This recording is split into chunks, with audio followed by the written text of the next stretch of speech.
കഴിഞ്ഞ ദിവസമാണ് Pampadumpara panchayat 2ാം ward member mini Manoj സഹായം അഭ്യർത്ഥിച്ച നെടുങ്കണ്ടം SI TS ജയകൃഷ്ണനെ വിളിക്കുന്നത്.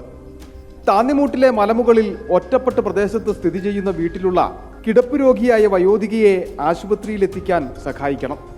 വിളി വന്ന ഉടനെ സ്ഥലത്ത് നേരിട്ടെത്തി. വീട്ടിലേക്ക് നടപ്പുവഴി പോലുമില്ല. വയോധികയ്ക്ക് അമിത ഭാരവുമുണ്ട്. തുടർന്ന് കട്ടപ്പന ആശുപത്രിയിലും വയോധികരെ സംരക്ഷിക്കുന്ന പ്രതീക്ഷാ ഭവനിലും ഇടപെട്ടു. പിന്നീട് ഒരു ആംബുലൻസും വിളിച്ച് മറ്റു പോലീസ് ഉദ്യോഗസ്ഥരെയും കൂട്ടി താന്നിമൂട് മല കയറി. 1 മണിക്കൂറോളം എടുത്തു 700 മീറ്ററോളം താണ്ടി വയോധികയുമായി റോഡിലെത്താൻ. ഒരു റെസ്ക്യൂ ഓപ്പറേഷൻ സമാനമായിരുന്നു പോലീസിന്റെ വലിയ പരിശ്രമം.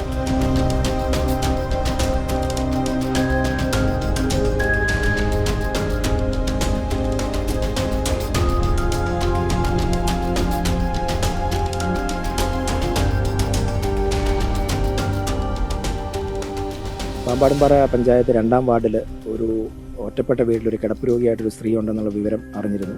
പഞ്ചായത്ത് മെമ്പറാണ് വിവരം അറിയിച്ചത്. അതനുസരിച്ച് മിനിഞ്ഞാന്ന് ഞാൻ ആ സ്ഥലത്ത് പോയിട്ട് ഇത് കണ്ട് ബോധ്യപ്പെട്ടതാണ്. അവർ വളരെ ബുദ്ധിമുട്ടുള്ള അവസ്ഥയിലാണ്. കാരണം വിവിധ രോഗങ്ങളുണ്ട്. ശരീരഭാരം കൂടുതലായി എഴുന്നേറ്റ് നടക്കാനോ മറ്റോ പറ്റത്തില്ലാതെ ബുദ്ധിമുട്ടി കഴിയുകയായിരുന്നു. അപ്പോൾ അതിൻ്റെ ഭാഗമായിട്ട് അവരുടെ മക്കളോടും ഭർത്താവിൻ്റെയും കൂടെ അനുവാദത്തോടു കൂടി ഇന്ന് അവരെ ആ വീട്ടിൽ നിന്നും ഷിഫ്റ്റ് ചെയ്യാൻ തീരുമാനിച്ചിരുന്നു.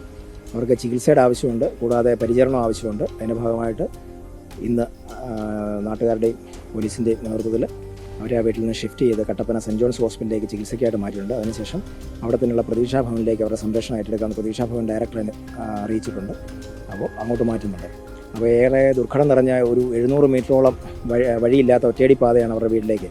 അപ്പോൾ ആ സ്ഥലത്തു കൂടി വളരെ ബുദ്ധിമുട്ടി ചുമന്നാണ് ആംബുലൻസ് വരെ എത്തിച്ചിരുന്നത്. അങ്ങനെ നാട്ടുകാരുടെയും പഞ്ചായത്തിൻ്റെയും ഒക്കെ വളരെ സഹകരണം ഉണ്ടായിരുന്നു. പോലീസിൻ്റെ നേതൃത്വത്തിലാണ് കാര്യങ്ങളെല്ലാം ചെയ്തിരിക്കുന്നത്. ആശാപ്രവർത്തകർ നിരന്തരമെത്തി പരിചരിക്കുന്നുണ്ടെങ്കിലും മഴയായതോടെ ഇവിടേക്ക് എത്തുക ദുഷ്കരമാണ്. മാത്രവുമല്ല, ഇവിടം ഉരുൾപൊട്ടൽ മണ്ണിടിച്ചൽ സാധ്യതയുള്ള പ്രദേശമാണ്. 2018 ഉരുൾപൊട്ടൽ ഉണ്ടായതുമാണ്. ഇതുകൂടി കണക്കിലെടുത്താണ് വയോധികയെ ആശുപത്രിയിലേക്കും അവിടെ നിന്ന് സുരക്ഷിത സ്ഥാനത്തേക്കും മാറ്റാൻ പോലീസിന്റെ സഹായം തേടിയതെന്ന പഞ്ചായത്ത് അംഗം. അമ്മ കുറേ നാളായിട്ട് കിടപ്പിലായ പാലിയേറ്റീവിൽ ഉൾപ്പെടുന്ന പേഷ്യൻ്റാണ്. എല്ലാ മാസവും നമ്മൾ പാലിയേറ്റീവിൻ്റെ സർവീസ് കൊടുക്കുന്നുണ്ട്. പിന്നെ കഴിഞ്ഞ പ്രാവശ്യം കാലവർഷക്കെടുതിയിൽ ഉരുൾപൊട്ടലുണ്ടായിരുന്നു ആ മേഖലയിൽ. അപ്പോൾ എല്ലാവരും കയറി അന്വേഷിക്കുന്നുണ്ടെങ്കിലും ഉരുൾപൊട്ടൽ പോലൊരു സാഹചര്യം ഉണ്ടായാൽ നമുക്ക് പെട്ടെന്ന് അവിടുന്ന് മാറ്റാനായിട്ട് പറ്റത്തില്ല. അപ്പം തോർച്ച കണ്ട ഒരു ദിവസം നോക്കി അവിടുന്ന് ഇറക്കിക്കൊണ്ട് വരാൻ വേണ്ടിയിട്ട് ഇപ്പോൾ നാട്ടുകാരുടെയും പോലീസിൻ്റെയൊക്കെ സേവനം കൊണ്ടാണ് നമ്മൾ അവിടേക്ക് ഇറക്കിയത്. അപ്പോൾ നമ്മൾ അവരുടെ വീട്ടിൽ നിന്നും വന്ന് മക്കൾക്ക് നിന്ന് നോക്കി പരിചരിക്കാനുള്ളൊരു സാഹചര്യം നിലവിലില്ല. അതുകൊണ്ടാണ് നമ്മൾ മറ്റൊരു സ്ഥലത്തേക്ക് നമ്മുടെ സെൻറ്റ് ജോൺസിൻ്റെ പ്രതീക്ഷാ ഭവനിലേക്കാണ് ഇപ്പോൾ മാറ്റിയിരിക്കുന്നത്. അപ്പോൾ അവിടെ ചെല്ലുമ്പോൾ ചികിത്സയും കിട്ടും. അപ്പോൾ അതിനാണ് അങ്ങോട്ട് മാറ്റിയത്. അപ്പോൾ മക്കൾക്ക് വന്ന് നിൽക്കാൻ പറ്റാത്തൊരു സാഹചര്യവും നമുക്ക് എന്നും കയറി അന്വേഷിക്കാൻ മേലാത്ത ഒരു സാഹചര്യവും ഒക്കെ ഉണ്ടായി. പെട്ടെന്ന് മഴയും കൂടെ വന്നു. പിന്നെ അങ്ങോട്ട് പോകാനുള്ള വഴി യാത്രാ ക്ലേശമുള്ളതാണ്. അപ്പോൾ അവിടെ എത്താതെ വരുമ്പോഴത്തേക്കിനും ഒരു ബുദ്ധിമുട്ടാകും. അത് അങ്ങനെ കിടക്കുന്ന ഒരാളാണ്, പെട്ടെന്ന് ഓടി മാറാൻ പറ്റത്തില്ല. പിന്നെ ഇപ്പം പോലീസിൻ്റെയും നാട്ടുകാരുടെയും സഹായം കൊണ്ടാണ് അവിടുന്ന് താഴേക്ക് ഇറക്കിക്കൊണ്ട് വന്നത്. അപ്പോൾ അത്രയും ആളുകളെ വിളിച്ചാലേ അവിടെ നിന്ന് മാറ്റാൻ പറ്റുള്ളൂ.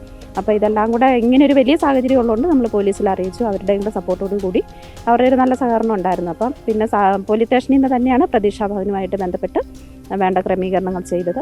നിലവിൽ ആശുപത്രിയിൽ നിരീക്ഷണത്തിലാണ്. ഇതിനുശേഷം വയോധികയെയും ഭർത്താവിനെയും കട്ടപ്പന പ്രതീക്ഷാ ഭവനിലേക്ക് മാറ്റും. ജനങ്ങളുടെ ജീവനും സ്വത്തിനും സംരക്ഷണം നൽകുക എന്നത് മാത്രമല്ല, സമൂഹത്തിൽ അവശത അനുഭവിക്കുന്നവരെയും രോഗികളെയും ഒക്കെ ചേർത്തുപിടിക്കാനും അവർക്ക് വേണ്ടി പ്രവർത്തിക്കുവാനും പോലീസിന് ഉത്തരവാദിത്തമുണ്ടെന്നാണ് നെടുങ്കണ്ടം പോലീസ് ഉദ്യോഗസ്ഥർ പറയുന്നത്.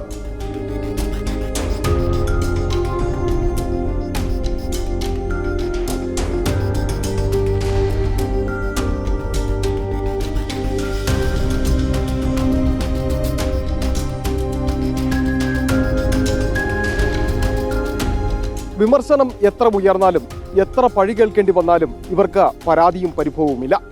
മനുഷ്യത്വത്തോടെ കരുതലും കാവലുമായി കേരള പോലീസ് ഉണ്ടാകും. വീഡിയോ ജേർണലിസ്റ്റ് സന്തോഷ് ചേകവർക്കൊപ്പം reporter Sandeep Rajakkad, in reporter, Idukki.